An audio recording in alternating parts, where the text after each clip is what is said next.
What does a lonely ladies man do when he's away, but find a new lady?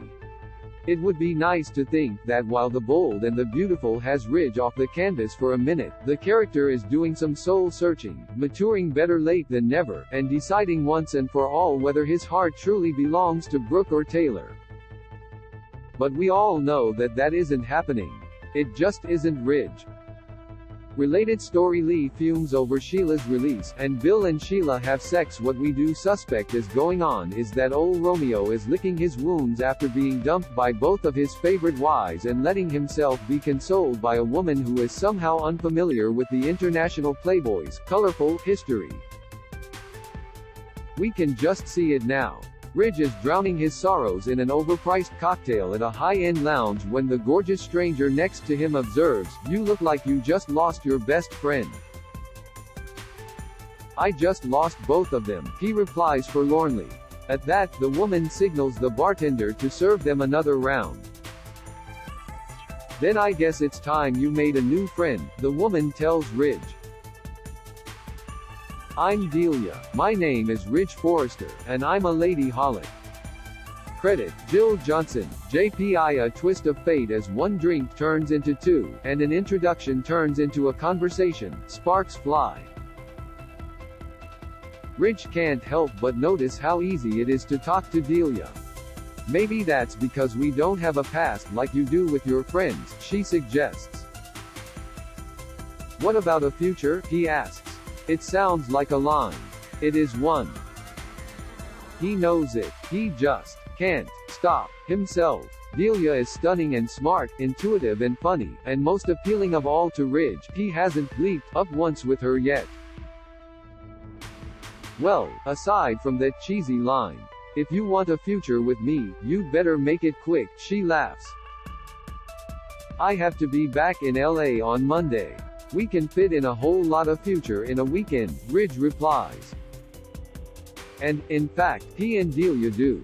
They spend every second together that the lady lawyer isn't at the conference she's attending. By the last night of her trip, they've agreed that they should leave well enough alone and not have sex. It would be foolish to start something that, in essence, is ending. "What if I told you I was going to LA, too?" Ridge asks. "What if I told you the future, our future, doesn't have an expiration date after all?" "That would certainly change things," Delia admits. When Ridge inquires whether it changes them for the better, she responds by kissing him passionately. Even characters on other shows would be shocked. "Honeys, I'm home." So when Brooke and Taylor's ex comes home, he brings with him a new girlfriend. "You were right. You were both right," he tells his exes. "You do deserve a man who isn't torn between the two of you. And I'm not anymore. I've moved on, so you can, too." Typical Ridge to think that they could only move on if he did first. Casting the role would be a snap, considering that Thorsten Kaye has chemistry with, everybody. Bold Beautiful could repair him with his former All My Children leading lady, Alicia Minshew, Kendall to his Zach.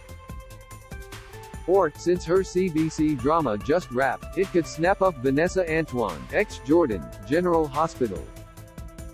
Or it could cross over young restless vet Jessica Collins as Avery, the attorney that she played on that show.